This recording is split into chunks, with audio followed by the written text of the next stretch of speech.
السلام علیکم۔ آج ہم دیکھیں گے حدیث نمبر 23، تجارت کی ممنوع اقسام۔ نحمدہ و نصلی علی رسولہ الکریم، اما بعد، فاعوذ باللہ من الشیطان الرجیم، بسم اللہ الرحمن الرحیم۔ رب اشرح لی صدری ویسر لی امری واحلل عقدۃ من لسانی یفقہوا قولی ربی زدنی علما۔ عن ابی ہریرہ ان رسول اللہ صلی اللہ علیہ وسلم قال، حضرت ابو ہریرہ رضی اللہ تعالیٰ عنہ سے روایت ہے کہ نبی کریم صلی اللہ علیہ وآلہ وسلم نے فرمایا، لا تلقوا الرکبان لبیع،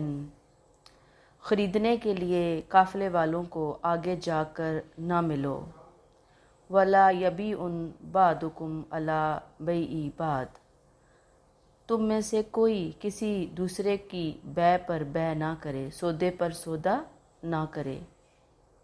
ولا تناجشوا، اور نہ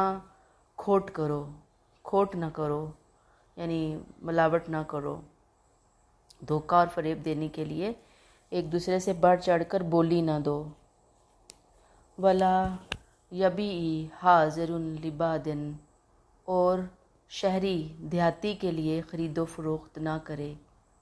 ولا تسر الابل والغنم فمن ابتاعها بعد ذلك، اونٹ اور بکری کے تھنوں میں دودھ جمع نہ کرو، پھر اگر کوئی ایسا جانور خریدے تو اس کو فہو بخیر ناظرین بعدها، تو اس کو اختیار ہے کہ جب اس نے دودھ دہا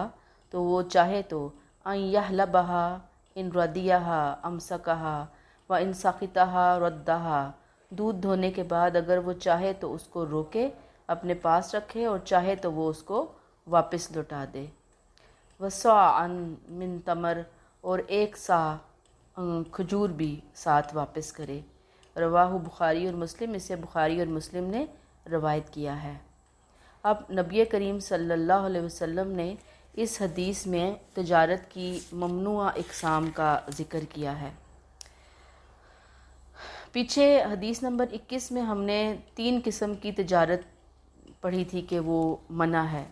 یہ بھی بالکل سمجھ لیں کہ اس سے ملتی جلتی ہی بات ہے۔ آپ صلی اللہ علیہ وسلم کی اسی بات کی یوں سمجھ لیجئے کہ ایکسٹینشن ہے کہ تجارت کی مزید کیا قسمیں حرام ہیں، اور اس میں کچھ چیزیں وہی ہیں جو ہم پیچھے پڑھ کر آئے ہیں۔ آپ نے پہلی چیز سے جو روکا وہ کیا ہے کہ مال تجارت لانے والے قافلوں سے آگے جا کر ملنا، یعنی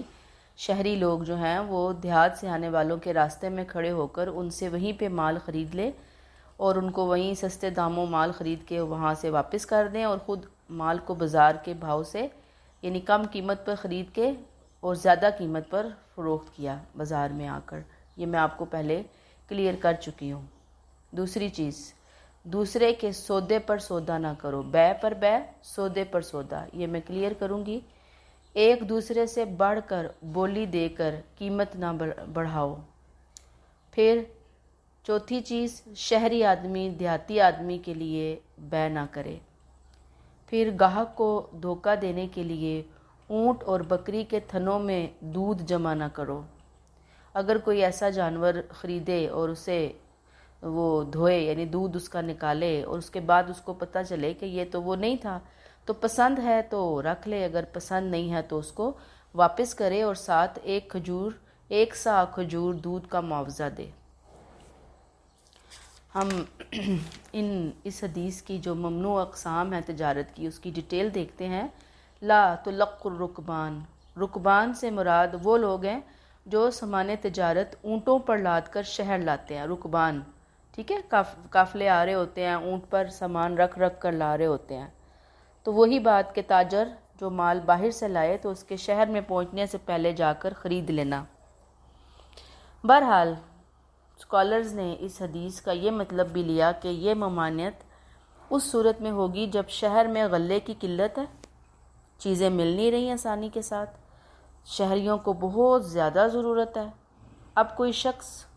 لوگوں کی اس مجبوری کا ناجائز فائدہ اٹھاتے ہوئے اس قسم کی ضرورت مند چیزیں پہلے ہی شہر پہنچنے سے پہلے خرید کر، ان کا ریٹ بڑھانے کے لیے خرید کر، زیادہ منافع کمانے کے لیے خرید کر اگر وہ لاتا ہے اور شہر میں بیچتا ہے تو یہ زیادہ منافع، یہ لوگوں کی مجبوری سے فائدہ اٹھانا، یہ ممنوع ہے۔ گویا ہم نے کیا سمجھا کہ جب شہر میں ایسی کوئی بات نہیں ہے، آپ کوئی بزنس کر رہے ہیں، ایسی ڈیل ہو رہی ہے، چیز جو ہے وہ بافراغت منڈی میں موجود ہے، مارکیٹ میں موجود ہے، جیسے پیاز ہیں، بہت موجود ہے پیاز۔ اب جیسے پچھلے دنوں اب کرونا کی وجہ سے پیاز بہت سستا ہوا ہے اور ریڈی پیاز ہی پیاز ہے ہر جگہ۔ تو اب اگر کوئی اس طرح سے خرید لیتا ہے کسی سے، وہ یہاں آنے سے پہلے ہی اس سے خرید لیتا ہے، اپنے شہر سے ہی اس کو کہتا ہے کہ تم مجھے ہی بیچ دو اپنی ساری فصل، تو کوئی حرج نہیں ہے، اس سے ریٹ تو نہیں بڑھ رہا نا۔ ممنوع کب ہے؟ کہ جب وہ خرید کر ریٹ پہ اثر پڑے۔ دوسری چیز یہ کہ غلہ لانے والے تجار کو، تجار جو ہے نا وہ تاجر کی جمع ہے، شہر کا غلط ریٹ بتایا جائے، نرخ، ریٹ۔ مثلا یہ کہا جائے کہ شہر میں تو بہت زیادہ ہے یہ غلہ، یہ فصل، یہ فروٹ، یہ سبزی، نرخ بہت گر گیا، یعنی ریٹ بہت کم ہے شہر کے اندر، میں تو تمہیں بہت مناسب اور معقول قیمت دے رہا ہوں، اگر تم شہر جا کر فروخت کرو گے تو تمہیں تو کچھ بھی نہیں ملنے والا۔ یعنی یہ کس کو دھوکہ دیا؟ جس سے مال خریدا گیا ہے، اس سے دھوکہ دے کر چیز سستی قیمت پر خریدنا، اور ظاہری بات ہے جب وہ سستی میں خرید بھی رہا ہے تو شہر آ کر وہ مہنگی بیچے گا،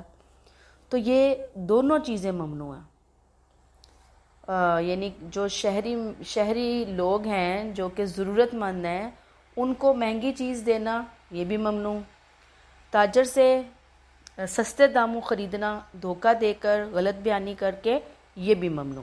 تو یہ اس حدیث کے اندر بیان کیا گیا ہے۔ تجارت پر خیانت کیسے ہوتی؟ حضور صلی اللہ علیہ وسلم کے زمانے میں جب تجارتی قافلے شہر میں داخل ہوتے تو بعض لوگ قافلے سے آگے بڑھ کر سستے داموں مال خرید لیتے۔ اب لوگوں کو چونکہ اصل ریٹ معلوم نہیں ہوتا تھا، اس لیے وہ ان دھوکے بازوں کے ہاتھوں کم قیمت پر اپنا مال فروخت کر دیتے تھے۔ بعد میں جب قافلہ آتا تو انہیں اصل نرخ معلوم کر کے اپنے لٹنے کا احساس ہوتا، یعنی کہ جب لوگ واپس آتے تو لوگ کہتے کہ او ہو، ہم نے تو بہت ہم سے زیادتی ہو گئی، اتنا سستا ہم نے بیچ دیا۔ تو آپ صلی اللہ علیہ وسلم نے فرمایا کہ اگر ایسا کچھ ہو جائے نا، یعنی ایک تاجر جو ہے وہ اپنا مال، دیہاتی تاجر اپنا مال شہر میں آنے سے پہلے ہی سیل کر گیا، بعد میں اس کو اپنے باقی ساتھیوں سے پتہ چلا کہ یہ جو گندم تم نے بیچی ہے اس کا ریٹ 1000 روپیہ نہیں تھا، اس کا ریٹ تو 1500 تھا۔ اب اسے احساس ہوا کہ اوہو، میں نے تو 1000 میں بہت سستی بیچی۔ تو نبی کریم صلی اللہ علیہ وسلم نے فرمایا کہ صاحب مال کو یہ حق پہنچتا ہے کہ وہ اپنا سودا کینسل کرے، بیع کو فسخ کرے، اور جائے اور جا کر مال جو ہے نا وہ اپنا واپس لے لے، یعنی اس کے پیسے دے 1000 روپے پہ جو اس نے بیچی چیز، اور اسے کہے کہ تم میرا مال واپس کرو۔ یعنی یہ عام ہوتا تھا، آپ صلی اللہ علیہ وسلم نے اختیار دے دیا اس معاملے میں۔ ایسے ہی ہیرا پھیری کا ایک اور طریقہ بھی تھا، یعنی دھاندلی کہہ لیں، کرپشن کہہ لیں، دھوکہ کہہ لیں، کہ کوئی شخص کسی دوسرے شخص سے ملی بھگت کر کے، یعنی آپس کی انڈرسٹینڈنگ کے ساتھ مہنگے داموں مال خریدتے اور پھر دوسروں کے پاس اس سے بھی مہنگے داموں فروخت کرتے۔ لوگ یہ سمجھتے کہ یہ زیادہ قیمت دے رہے ہیں نا، اور اس نے تو خود اتنا مہنگا خریدا ہوا، یعنی آپس میں ہی مناپلی کر لی انہوں نے۔ کیسے مناپلی کی اس کو میں آپ کو بھی کلیئر کرتی ہوں۔ مثلا جو دیہاتی تاجر ہے، سپوز شہری جو بیچنے والا شخص ہے وہ بھی ایک تاجر ہی ہے نا، ان دونوں نے آپس میں گٹھ جوڑ کی، شہری نے تاجر سے قیمت، یعنی کہ ایک قیمت ڈیسائیڈ کی آپس میں ملی بھگت سے کہ تم کہنا کہ میں نے تم سے اتنے داموں میں خریدی، یعنی خریدی مہنگے داموں میں، حالانکہ خریدی نہیں ہوتی، ان دونوں کا آپس کا گٹھ جوڑ ہوتا ہے۔ پھر وہ لوگوں کو شو کرواتے ہیں کہ دیکھیں، وہ کہتا ہے، ایک کہتا ہے دیکھیں میں یہ تاجر خود ساتھ آیا ہے، میں نے اس سے خریدی ہے،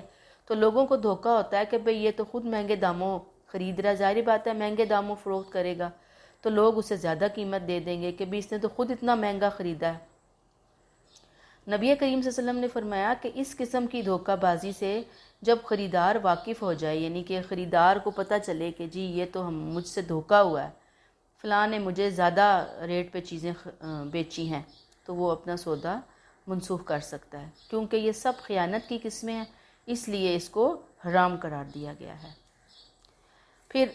حدیث کے مطابق جو اگلی چیز ہے ولا یبیون بعضکم علی بیع بعض، حضور صلی اللہ علیہ وسلم نے فرمایا کہ ایک مسلمان دوسرے مسلمان بھائی کی بیع پر بیع نہ کرے۔ یہ کیا چیز ہے؟ اس کی صورت کیا ہے کہ ایک بندے نے سپوز ایک پلاٹ خریدا اور اس کو وہ پلاٹ مل گیا 40 لاکھ میں۔ اب دوسرے کو پتہ چلا، دوسری پارٹی کو، کہ وہ پلاٹ تو 40 لاکھ میں فلاں نے خرید لیا۔ ان کا خیال یہ ہوا کہ یہ تو مستقبل میں بہت ریٹ بڑھنے والا ہے اور 40 میں تو اس کو بہت سستا مل گیا، تو وہ جائے بیچنے والے کے پاس، پلاٹ بیچنے والے کے پاس، جس نے اس سے بیانہ وغیرہ لے لیا۔ ابھی پلاٹ کی کاغذ وغیرہ رجسٹری نہیں ہوئی، بیانہ لیا اس سے 2-3 لاکھ روپیہ۔ اس سے جا کر کہیں کہ بھئی تم نے 40 میں بیچا، ہم تمہیں 42 دے دیں گے، تم اس سے اپنا سودا کینسل کرو، ڈیل کینسل کرو، تم اس کا بیانہ واپس کرو، یہ لو ہم تمہیں بیانے میں 3 لاکھ کی جگہ 4 لاکھ بیانہ دیتے ہیں، گویا 2 لاکھ ہی ہم زیادہ دے رہے ہیں۔ تو جس نے پلاٹ بیچا ہے اس کو تو بیٹھے بٹھائے 2 لاکھ روپے کا پروفٹ ہو رہا ہے۔ وہ کیا کرے گا کہ وہ پہلے والے سے سودا کینسل کر کے اس کا بیانہ واپس کرے گا۔ بظاہر دیکھنے میں جس نے پلاٹ پہلے خریدا تھا، بظاہر تو چلیں اس کو اس کے پیسے واپس مل گئے، لیکن اللہ تعالیٰ نے یہ بات پسند نہیں کی۔ نبی کریم صلی اللہ علیہ وسلم نے بہت کلیئر کٹ بتا دیا کہ کوئی کسی کی بیع پر بیع نہ کرے، کسی کے سودے پر سودا نہ کرے۔ یہ بات سمجھ میں آئی ہے؟ ایسے ہی آپ صلی اللہ علیہ وسلم نے یہ بھی منع کیا ہے، یعنی اسی سے ریلیٹڈ میں اگر بات کروں کہ کسی نے اگر کہیں پہ رشتے کا پیغام بھیجا ہے نا، آپ صلی اللہ علیہ وسلم نے کہا ہے کہ جب تک وہاں سے اگر ہاں ہو گئی تو چلیں ختم ہو گیا معاملہ، جب تک لڑکی والے خود نہ کر دیں، یا لڑکی والوں نے لڑکے والوں کو پیغام بھیجا ہے، وہ خیر ہمارے معاشرے میں تو نہیں، عربوں میں تو عام تھی یہ چیز، لڑکے والے نہ کر دیں، اس وقت تک سیکنڈ فریق کو، جس کو پتہ نہیں ہے کہ کوئی رشتے کی آپس میں 2 پارٹیوں کے درمیان بات چل رہی ہے، وہ اپنا رشتہ نہیں وہاں پہ بھیج سکتا۔ یہ منع کیا نبی کریم صلی اللہ علیہ وسلم نے۔ حکمت ظاہری بات ہے، اس کے اندر بہت ساری حکمتیں ہیں۔ ایک تو یہ کہ یہ اپنے مسلمان بھائی کی، جس نے سودا کیا ہے، جس نے کوئی چیز خریدی ہے، جس نے رشتے کے لیے اپنی بات چلائی ہے، وہ بہت پر امید ہے، اس کے ساتھ خیر خواہی نہیں ہے، یہ اس کے ساتھ بہت زیادہ زیادتی ہے، یہ اس کے حق کے اوپر ڈاکہ ہے۔ اگر اس کے نصیب میں وہ چیز ہے تو اب تو وہ اس کا رائٹ بنتا ہے نا، اس نے پہلے ایک طرح سے سمجھے وہ لائن میں لگا، اس نے پہلے دروازہ کھٹکھٹایا، اس کا رائٹ بنتا ہے۔ اگر وہ چیز آپ کے حق میں ہوگی، آپ انتظار کیجئے، اس کے لیے وہاں سے وہ راستے بند ہوں گے، اللہ اس کے لیے کوئی اور راستہ کھولے گا، اللہ اس چیز کو پھیر کر آپ کے لیے لے آئے گا۔ لیکن بات وہی ہے کہ اگر کوئی چیز طے ہو رہی ہے، ڈیل ہو رہی ہے، بات چل رہی ہے رشتے کے حوالے سے، تو وہاں پہ جا کر انٹرفیئرنس نہیں کرنی کہ اگلوں کو لالچ دے کر ان کو بتایا جائے کہ یہ جو پہلے فریق سے آپ پہلی پارٹی سے ڈیلنگ کر رہے ہیں، بارگیننگ کر رہے ہیں، رشتہ دے رہے ہیں، یہ اس قابل نہیں ہے، ہمارے پاس اس سے بہتر آپشن موجود ہے۔ ظاہری بات ہے کہ کوئی کسی کا سودا، کوئی کسی کا رشتہ کینسل کب کروائے گا؟ جب وہ اس کو کوئی بہتر آپشن دے گا۔ تو بہتر آپشن دے کر، لالچ دے کر اس بھائی کا ایمان بھی خراب کرنا جس کو یہ لالچ دیا جا رہا ہے، یہ بھی اس کے ساتھ بہت زیادتی ہے، اپنے ساتھ بھی زیادتی ہے، تیسری پارٹی کے ساتھ بھی زیادتی ہے، اس لیے منع کیا گیا۔ اب یہ آپ کی بک میں ہے کہ اس کی صورت یہ ہے کہ بائع اور مشتری کے درمیان، بائع ہے بیچنے والا اور مشتری ہے خریدنے والے کے درمیان کسی چیز کے دام، ریٹ طے ہو گئے نا کہ یہ اتنے میں بیچنی ہے، اتنے میں خریدنی ہے۔ صرف ایجاب و قبول یعنی اس نے کہا کہ ہاں تم خریدتے ہو، تو دوسرا کہتا ہے جی میں خریدتا ہوں. جیسے نکاح میں کہتے ہیں نا قبول ہے، تو وہ کہتا ہے جی قبول ہے. تو یہ ایجاب و قبول یہ چیز ہے. یا مبی کو قبضے میں کر کر دام یا قیمت دینا باقی رہ گیا ہو، یعنی صرف آخری سٹیج ہے کہ بھئی بس اب وہ چیز جو ہے وہ قبضے میں لینی ہے اور اس کی آخری پیمنٹ جو ہے وہ کرنی ہے. یعنی انیشیل جو پہلے سے ایک ایگریمنٹ ہے وہ سمجھ لیں زبانی کلامی طے ہو گیا، ریٹن طے ہو گیا، تھوڑا بیانہ ہو گیا، گویا منگنی ٹھہرا لی یا منگنی ہو گئی، بات چیت اتنی ہو گئی کہ جی اب ہم منگنی کرنے لگے ہیں یا اب ہم نکاح ہی کرنے لگے ہیں، تو وہ آخری سٹیج باقی رہ گئی. پہلی انیشیل سٹیجز جو ہیں نا وہ کمپلیٹ ہو گئی ہیں. اسی دوران دوسرا شخص اسی چیز کے دام بڑھا کر اسے لینا چاہے، یا دکاندار سے اس کی دوستی یا زود و وجاہت جو شخص ہے نا، یعنی کہ وہ بڑا ذو وجاہت شخص ہے، یعنی وجاہت مین کے معاشرے میں بڑا اس کا نام ہے، بڑی فیم ہے، بڑا کوئی مشہور شخص ہے، کوئی سیاسی لیڈر بھی ہو سکتا ہے، کوئی اور شعبے سے تعلق رکھنے والا بھی ہو سکتا ہے. اب دکاندار پہلے خریدار کو نظر انداز کر کے دوسرے گاہک کو وہی چیز فروخت کر دے، تو یہ کرنا درست اور جائز نہیں ہے. حضور صلی اللہ علیہ وسلم نے فرمایا اسی لیے کہ کوئی شخص اپنے بھائی کی بے پر بے نہ کرے، اور کوئی شخص اپنے بھائی کے نرخ پر نرخ نہ کرے. یعنی ریٹ لگا دیا، اس نے ایک ریٹ لگا دیا، اس نے کہا جی میں نے یہ چیز 1500 میں خریدنی ہے، تو آپ یہ نہ کہیں کہ 1600 میں لے لیتا ہوں، تو یہ ایک غلط چیز ہو جاتی ہے. اگلی چیز کیا ہے اس کے اندر؟ ولا تناجشوا. تناجشوا قیمت بڑھانے کے لیے بولی نہ دے. آپ صلی اللہ علیہ وسلم نے کہا کہ تم نجش نہ کرو. نجش ایک شخص کسی چیز کو خود خریدنے کا ارادہ نہ رکھتا ہو، وہ صرف کسی کو پھنسانے کے لیے کسی چیز کی قیمت بڑھائے جس کا مقصد گاہک کو دھوکہ دینا ہے، اور اس کا مقصد یہ ہے کہ کم مالیت کی چیز زیادہ داموں میں خریدی جائے. اس کو آپ یوں سمجھیے کہ جیسے اب تو اس طرح کی چیزیں کم ہوتی ہیں، لیکن پہلے ایسے ہوتا تھا کہ مارکیٹ میں جب سامان وغیرہ لایا جاتا تھا تو مثلاً کوئی چیز رکھ دی گئی ہے سیل کرنے کے لیے، تو جب وہ سیل کر رہا ہوتا تھا بندہ، تو وہ اپنے 1-2 ایجنٹ بھی ساتھ ہی کھڑا کر دیتا تھا. لوگ آتے تھے کہ جی چیز آئی ہے سیل ہونے کے لیے. آپ کو پتہ ہے اس وقت تو قافلے آتے تھے، مشکلوں سے چیزیں آتی تھیں، کبھی کبھی قافلے آتے تھے، تو لوگ بڑے کانشیس ہوتے تھے کہ چیزیں آئی ہیں تو جلدی جلدی جا کے ہم خرید لیں. تو اب لوگ جا کے کھڑے ہو گئے ہیں، قافلہ آ گیا ہے، چیز جو ہے وہ سیل ہونا شروع ہو گئی ہے، ایجنٹ انہوں نے کھڑے کر دیے ہیں. ایجنٹ جو ہے نا وہ گاہک کی شکل میں انہوں نے کھڑے کیے ہوئے ہوتے تھے، بھیس بدل کر آتے تھے، حالانکہ ہوتے تھے وہ چیز بیچنے والے کے ایجنٹ. اب چیز ہے 20 روپے کی، اصل اس کی قیمت ہے، لیکن وہ چاہ رہے ہیں کہ ہم اس کے اوپر 25 روپے حاصل کریں. یعنی 20 روپے منافع سمیت وہ چیز بالکل سوٹ کر رہی ہے، لیکن وہ لوگوں کو چونکہ دھوکہ دینا ہے. اب وہ بولی کہتے تھے، بولی شروع کریں، ہاں جی ہم نے اس چیز کی قیمت لگائی ہے، آپ لگائیں، کتنی قیمت دیتے ہیں آپ؟ تو وہ کہتا ہے جی جو انہوں نے اپنے بھیس بدل کر گاہک کی روپ میں وہ جو اپنے ایجنٹ کھڑے کیے ہوئے ہیں، تو وہ کہتے ہیں جی ہم 21.5 روپے دیں گے. دوسرا کہتا ہے نہیں جی 22 روپے، 23 روپے. اب جو وہاں پہ عام معصوم بولے بالے عوام تاجر کھڑے ہیں، لوگ کھڑے ہیں عام، انہیں نہیں ابھی اتنی چیز کا ریٹ کا اندازہ، وہ کہتے ہیں کہ چلو کوئی اچھی چیز ہے جو فٹافٹ ریٹ اس کا بڑھ رہا ہے، ایک کہہ رہا ہے 21 روپے، دوسرا کہہ رہا ہے 23 روپے، تو وہ کہے گا نہیں میں 24 روپے دیتا ہوں. تو وہ 24 میں کہتا ہے ٹھیک ہے، نہ 24 نہ آپ کی نہ میری، یہ لیں 24 روپے میں آپ یہ لے جائیں چیز. تو اب کیا ہوا کہ جو مال بیچنے والا تھا اس نے قیمت بڑھانے کے لیے قیمت بڑھا دی، کسی شخص کو پھنسایا، قیمت بڑھائی، مقصد تھا گاہک کو دھوکہ دینا، اپنے بیچ میں بندے ڈالے، ان بندوں کا وہ چیز خریدنے کا ارادہ ہی نہیں تھا، محض انہوں نے ریٹ بڑھایا. ٹھیک ہے، تو اب یہ کم مالیت کی چیز زیادہ داموں میں فروخت کی، تو یہ ہے ولا تناجشوا، آپ نے اس سے منع کیا. نجش کا لفظ عربی میں خاص طور پر شکار کو بھڑکانے کے معنوں میں استعمال ہوتا ہے، یعنی بھڑکانا مین کہ اس کو تھوڑا ہائپر کرنے کے معنوں میں استعمال ہوتا ہے نا، لیکن یہاں پر یہ کہ اس کو پمپ کرنا، اس کو تھوڑا سا پیچھے سے پش کرنا کہ ہاں ہاں آؤ آؤ خریدو، دیکھو کتنی زبردست چیز ہے، دیکھو کتنی سستی مل رہی ہے. یہاں یہ جو لفظ ہے نجش ایک خاص شرعی اصطلاح ہے، جس کا خلاصہ یہ ہے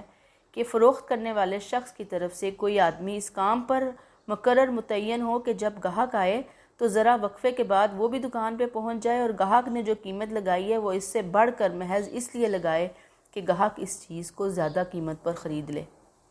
اب چونکہ یہ حرکت دھوکہ اور فریب ہے، لہٰذا شریعت نے اس کی ممانعت فرمائی۔ یہ حرام اور گناہ ہے۔ بیع میں ایسی دھوکہ بازی سود کی طرح ہے، یعنی کہ دھوکہ فریب ہے، حرام ہے، ممانعت ہے، گناہ عظیم ہے، کبیرہ گناہ ہے۔ بیع میں ایسی دھوکہ بازی سود کی طرح ہے، جیسے سود حرام ہے، نجش بھی حرام ہے۔ اب آپ نے نجش جو ہے نا، اس کی جو شارٹ کوسچن آنسر ہے اس کو بہت اچھی طرح سے اس کی ڈیفینیشن یاد کر لینی ہے۔ تلق الرکبان بھی یاد کر لیں، تناجشوا بھی یاد کر لیں، ٹھیک ہے۔ اگلی چیز ہے ولا یبی حاضر لباد، کہ شہری جو ہے وہ دیہاتی کے لیے خرید و فروخت نہ کرے۔ یہ وہی چیز ہے جو ابھی ہم تلق الرکبان کی بات ہو رہی ہے، آگے جا کر قافلے والوں سے ملنا، لیکن یہاں پہ اسپیسیفکلی کہہ دیا کہ شہری جو ہے وہ دیہاتیوں کے لیے تجارت نہ کریں۔ تجارتی قافلوں کی آمد پر شہر سے باہر ہی ان سے تجارت نہ کی جائے، بلکہ دیہاتیوں کو شہر میں آنے دیا جائے، تاکہ دیہاتی آدمی بھی شہر میں آئے، بھاؤ تاؤ معلوم کرے۔ مال جب بازار میں آئے گا، چیزیں جو ہیں وہ ان کے ریٹ سستے ہو جائیں گے، نرخ عرصہ ہو جائیں گے، یعنی ریٹ سستے ہو جائیں گے۔ حضور صلی اللہ علیہ وسلم نے فرمایا کہ شہری دیہاتی کے لیے بیع نہ کرے۔ اور پھر وہی بات ہے کہ دیہاتی کوئی چیز فروخت کرنے کے لیے بازار آئے، وہ ناواقف ہے، قیمت کا پتہ نہیں ہے، کتنی اوپر گئی کتنی نیچے آئی۔ اب اس دوران چلاک شہری اسے کہتا ہے کہ تو خود مت بیچ، تو کہاں خوار ہوتا پھرے گا، تجھے تو کوئی الو بنا لے گا، لہٰذا اپنا مال مجھے دے دے، میں مناسب قیمت پہ فروخت کر کے تمہیں اس کی قیمت دے دوں گا۔ پھر جب قیمت زیادہ ہو تو وہ مال بیچے، یعنی اپنا مال سنبھال کے رکھے، جیسے ہی قیمت زیادہ ہو تو بیچ دے۔ تو اس صورت میں جو نقصان ہے وہ عام طور پر بیچنے والے کا ہو رہا ہے، یعنی جس کی اصل فصل ہے، اور خریدنے والے کا ہو رہا ہے، اور نفع جو ہے وہ سارا تھرڈ پارٹی لے گئی ہے، لہٰذا آپ صلی اللہ علیہ وسلم نے اسے منع فرمایا۔ فقہاء کرام نے یبی یا حاضر لباد کا مطلب یہ کیا کہ جب اہل شہر قحط میں مبتلا ہوں، غلے کی بہت حاجت ہے، تو ایسی صورت میں شہر کا غلہ باہر والوں کے ہاتھوں سستے داموں فروخت کرنا منع ہے، کیونکہ اس طرح اہل شہر کا نقصان ہوتا ہے۔ لیکن اگر اہل شہر کو غلے کی حاجت نہیں ہے تو پھر اپنی چیزیں دوسروں کو فروخت کرنے میں کوئی حرج نہیں، یعنی انہوں نے اس کو ذرا اور سینس میں لیا ہے کہ بھئی شہر والوں کو خود ضرورت ہے۔ اب سپوز آپ یوں دیکھیں کہ پنڈی کے اندر کسی چیز کی خدا نخواستہ شارٹیج ہو گئی ہے، تو اب وہ چیز پنڈی میں نہیں بک رہی ہے، وہ چیز آپ کو لاہور میں بکتی ہوئی نظر آ رہی، تو یہ زیادتی ہے پنڈی والوں کے ساتھ۔ پنڈی والوں کا پہلا رائٹ بنتا ہے۔ بہرحال اس حدیث میں بات یہی ہے کہ دیہات یا باہر سے آنے والے تجارتی قافلوں کا استقبال نہ کیا جائے، اور دوسری حدیثیں بھی ہم پڑھ کر آئے ہیں کہ شہری دیہاتی کا مال نہ بیچے، غلہ شہر میں پہنچنے سے پہلے خرید لیا جائے۔ تو اس طرح مطلق کہتے ہیں کہ ممانعت نہیں ہے، یا بلکہ ممانعت کی صورت یہ ہے کہ جب دھوکے اور فریب سے کام لیا جائے، یعنی یہ وہی بات ہے کہ جب شہر میں غلے کی کوئی قلت نہیں ہے، آپ نے ریٹ نہیں بڑھانے، آپ نے اسی ریٹ پہ سستے قیمت پر دینے ہیں، آپ نے جس سے خریدا ہے اس کو بھی صحیح ریٹ دیے ہیں، آگے اپنے گاہکوں کو بھی صحیح ریٹ میں چیزیں دی جا رہی ہیں، تو کوئی حرج نہیں ہے۔ حرج کہاں ہے؟ دھوکہ، فریب، ناجائز منافع خوری، لوگوں کو کے ساتھ زیادتی کرنا، دیہاتی کو شہر کا بھاؤ کم بتانا، شہر میں بہت قیمتیں ہوں، تجارتی قافلوں کی آمد رک گئی ہے، شہر میں غلے کی قلت ہے، قحط کی صورتحال ہے، تو پھر ممنوع ہے۔ اگر یہ صورت نہیں ہے تو پھر ممنوع نہیں ہے۔ اگلی چیز کیا ہے؟ آخری چیز یہ ہے وَلَا تَسُرُّ الْإِبَلَ وَالْغَنَمَ، اونٹ اور بکری کے تھنوں میں دودھ جمع کر کر کے رکھنا۔ تسریہ، مسرہ، تسریہ کے معنی جانور کے تھن میں دودھ روکنے کے ہیں۔ ایسا جانور جس کے تھنوں میں دودھ روکا گیا ہو اسے مسراح کہا جاتا ہے۔ تو جانور کے تھنوں میں دودھ کیوں روکا جاتا ہے؟ اونٹ ہے، گائے ہے، بکری ہے، بھینس ہے، کیوں روکا جاتا ہے؟ مطلب آپ مارکیٹ لے کر گئے ہیں تو اس دن صبح کا دودھ ہی نہیں نکالا گیا۔ اب جب آپ مارکیٹ میں گئے ہیں تو آپ نے جب اپنی گائے بیچنا چاہیے کہ جی یہ تو 80,000 کی گائے ہے، دیکھیں یہ تو 20 کلو دودھ صبح دیتی ہے، 20 کلو شام دیتی ہے، اور میں آپ کو ڈیمو دکھا دیتا ہوں، اور وہ پھر جناب بالٹی رکھے اور وہ 20 کلو دودھ جو ہے وہ کہے جی دیکھ لیں اتنا دودھ ہے، آپ اس کو ناپ لیں، یہ وہ کر لیں۔ اب جب بندہ اس کو لے گیا 80,000 میں، حالانکہ وہ تھی نہیں 80,000 کی، وہ کھانگڑ قسم کی بھینس تھی، اتنا وہ دودھ ہی نہیں دیتی تھی، وہ لے گیا گھر جا کے اس نے جب دودھ دھویا تو پتہ چلا کہ وہ تو 10 کلو بھی بمشکل دیتی ہے دودھ۔ اب کیا ہو، یہ اس کے ساتھ ظلم ہو گیا نا۔ تو جانور کے تھن میں دودھ روک کر گاہک کو دھوکہ دینا، فریب دینا، تو یہ چیز کیا ہے، یہ حرام ہے، منع ہے کہ وہ جانور کے تھنوں کو دودھ سے بھرا ہوا دیکھ کر سمجھے گا کہ جانور بہت دودھ دینے والا ہے۔ آپ نے اس سے کہا کہ یہ بہت سخت غلط بات ہے۔ عرب میں یہ طریقہ رائج تھا اور آج بھی بہت سارے لوگ ایسا کرتے ہیں کہ جب انہیں جانور فروخت کرنا ہے تو کئی دن تک دودھ نہیں دھوتے تاکہ خریدار آئے تو جانور کے تھنوں کو بھرا ہوا دیکھ کر خیال کرے کہ جانور بہت دودھ دینے والا ہے، خریدار دھوکے میں مبتلا ہو کر یہ جانور خریدے اور بعد میں یہ حقیقت اس پر منکشف ہو، یعنی کھلے کہ دودھ اتنا نہیں جتنا کہ دکھلایا گیا۔ تو آپ نے اس قسم کی بیع میں اس قسم کے دھوکے اور فریب کی ممانعت فرمائی ہے۔ آپ نے ہدایت فرمائی ہے کہ اگر کوئی شخص فریب اور دھوکے سے ایسا جانور خرید چکا ہے، اگر وہ اس بیع سے راضی ہے، یعنی دھوکے سے راضی، یعنی وہ جو خرید و فروخت ہوئی وہ کہتا ہے چلو جاؤ، جو میرے نصیب میں تھا مل گیا مجھے، تو فابہا، چلو ٹھیک ہے، مان لی یہ بات۔ لیکن بعض دفعہ تو یہ لوگ ہوتے ہیں نا، بعض کوئی ایسا فیملی ممبر ہوتا ہے، وہ پہلے اتنی مشکل سے نکلتا ہے، پھر دور جا کر چیزیں لے کر آنا، گاڑی کا کرایہ لگانا، وہ کہتا ہے بھاڑ میں جائے، میں نہیں جا رہا۔ ورنہ آپ حسن میں کہتے ہیں کہ اگر وہ رکھنے کو تیار ہو گیا اس جانور کو تو ٹھیک، ورنہ اس خریدنے والے کو یہ اختیار ہے دین کے اندر کہ اس سودے کو کینسل کر دے اور خریدا ہوا جانور اس بائع کو واپس کرے جا کر اور اپنی قیمت وصول کرے۔ اگر بیع کو فسخ کرتا ہے، یعنی بیع یعنی کہ وہ جو سودا ہے وہ اس کو کینسل کرتا ہے، وہ کہتا ہے یہ اپنے پیسے رکھو اور میرا یہ جو ہے نا جانور واپس رکھو اور میرے پیسے مجھے واپس دو، یا اسے پتہ چلتا ہے کہ جانور جو ہے وہ تو دودھ کم دیتا ہے اور جانور کو فروخت کرتا ہے، تو اس کے لیے کیا چیز ہے واجب کہ جو دودھ اس نے حاصل کیا ہے نا اس کا، یعنی دودھ تو اب ظاہر بات ہے وہ اس نے استعمال کر لیا ہوگا، اب دودھ تو نہیں واپس کرنے جائے گا نا جانور کے ساتھ وہ، تو اس کے عوض 1 سا کھجور بائع کو دے۔ یعنی آپ دیکھیں ہمارے یہاں جیسے پیمانہ ہوتا ہے نا، 1 کلو 10 کلو 10 لیٹر، اس طرح کا لیٹر کے حساب سے جو ہے نا کچھ کھجور جو ہے وہ بیچنے والے کو دے گا، یا جتنا دودھ اس نے استعمال کیا ہے، کھجور نہیں ہے تو وہ اتنی قیمت اس کو دے گا کہ میں نے تمہارے جانور کا اتنا دودھ استعمال کیا، 1 ٹائم استعمال کیا یا 2 ٹائم استعمال کیا۔ تو بہرحال حرف آخر یہی ہے کہ اس طرح کی جتنی صورتیں ہیں کہ جہاں پہ کچھ وسائل جو ہیں وہ چند لوگوں کے ہاتھ میں آ جائیں، لوگ جو ہیں وہ چیزوں کی قیمت بڑھا کر لوگوں سے منہ مانگے دام وصول کریں، غریب سفید پوش طبقہ جو ہے اس کی زندگی حرام ہو جائے، تو یہ بڑی غلط بات ہے۔ حکومت کے لیے یہ ضروری ہے کہ اس طرح کی جو بیع ہے، شرح ہے، اس کے اوپر پابندیاں لگائی جائیں اور پھر دیکھا جائے کہ کسی کے بھی بنیادی حقوق تلف نہ ہوں۔ السلام علیکم۔